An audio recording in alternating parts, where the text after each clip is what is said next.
Hi friends, this video shows how to bring back missing microphone voice input button on Samsung keyboard. Let me open this messages app. Tap on this icon. Tap on this new message button. Here you can see the Samsung keyboard. But in this keyboard, microphone voice input button is missing here and here. I will show you how we can bring that missing microphone voice input button in this Samsung keyboard. Go to settings. Tap on the settings app icon. Then go down, tap on general management, tap here, then tap on keyboard. So here enable this option, keyboard button on navigation bar, enable it. Then enable Google voice typing, tap here, enable it, tap on OK. Then ensure that default keyboard is Samsung keyboard, tap here and set Samsung keyboard here.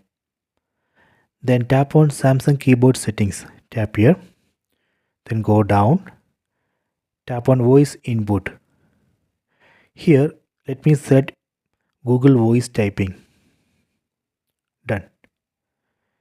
Then go back to this messages app, and here in this Samsung keyboard you can see microphone voice input button of Google voice typing. Let me test.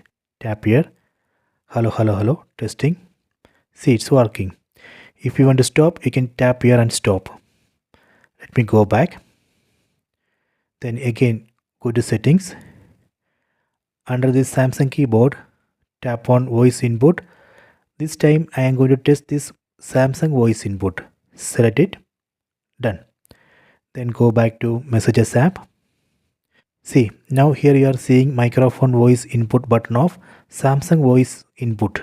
Let me test. Tap here. Hello, hello, testing, testing. See, it's working. If you want to stop, just tap here and stop.